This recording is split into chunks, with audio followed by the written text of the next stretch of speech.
Thank you very much. Just allow to share from my time 1 minute to mourn the value of the Western, the value of whole, give solid green light to commit these atrocities.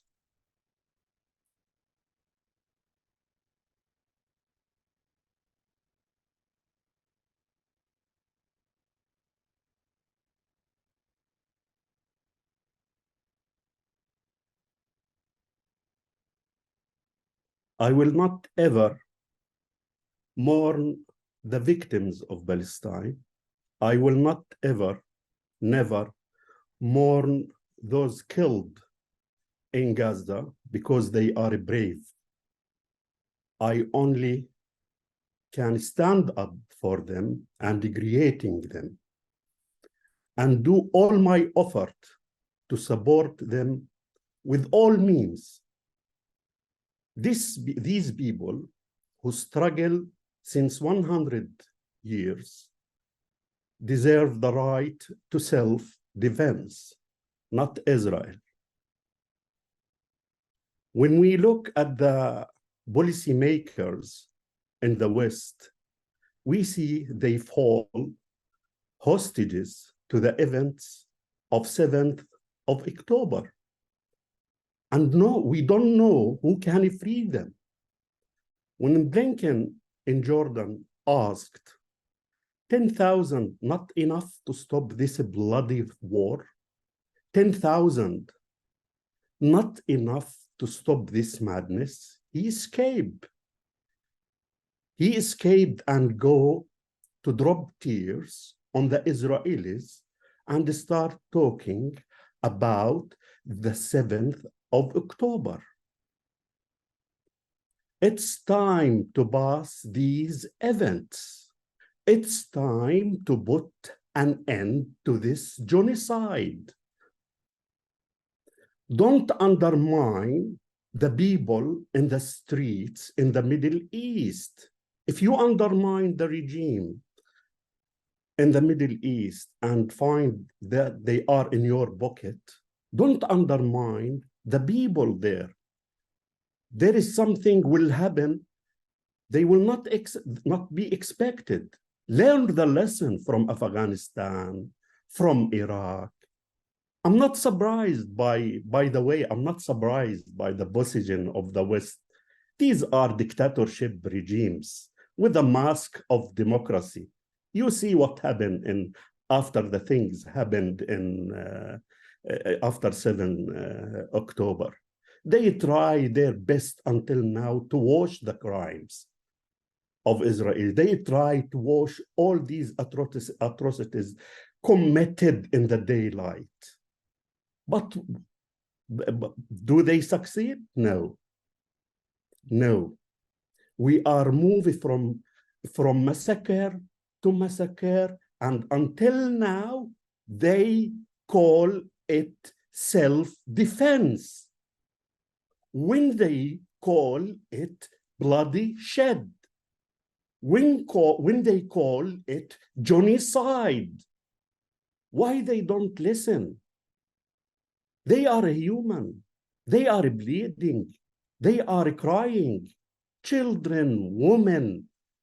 In the 21st century, how we allow these atrocities to happen? After the Second War, they lied to us.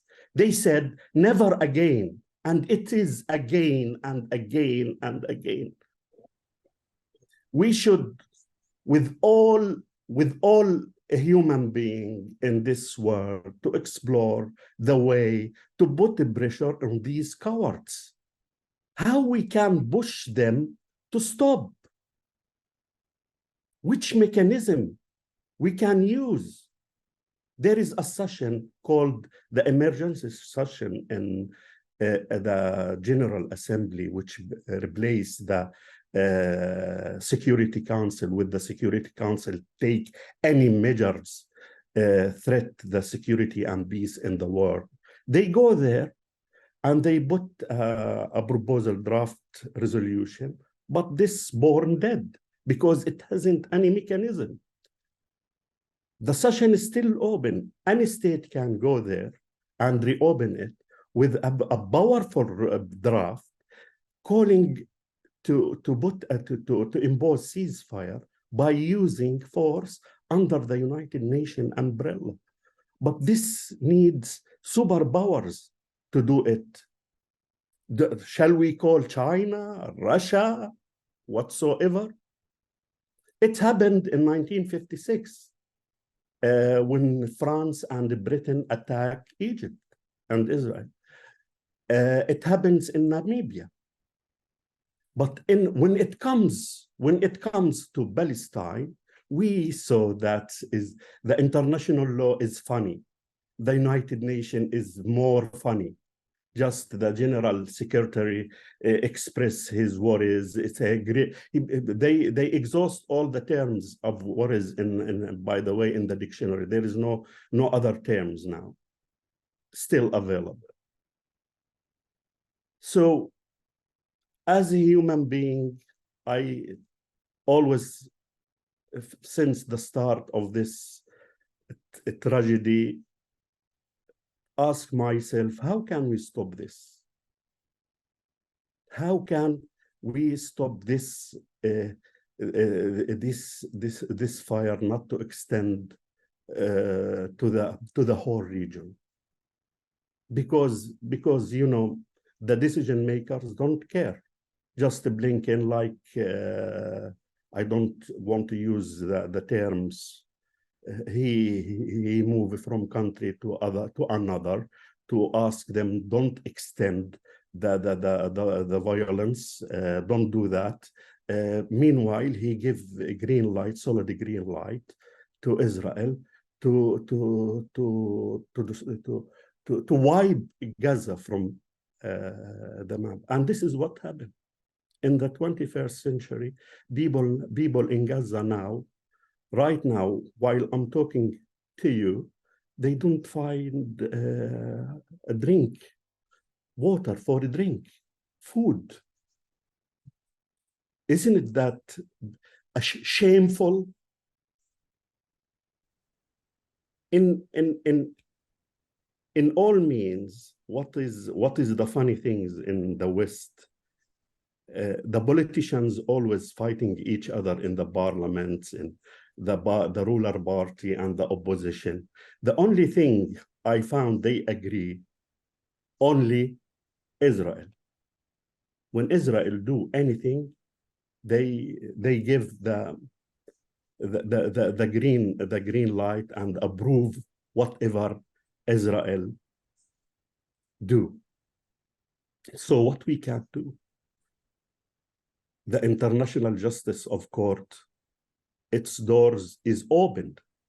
Any state believe in values, believe in the rule of law, can go there and ask the International Court of Justice to impose provisions to stop this genocide. But until now, among 193 states, no one do that. The General Assembly in its 10th emergency session is still open. Just someone need a state to call it to resume and put strong resolution to stop this tragedy under the umbrella of the United Nations. The situation in Gaza need more decisive measures to stop this genocide. Otherwise, Israel will continue what it has started with. Thank you.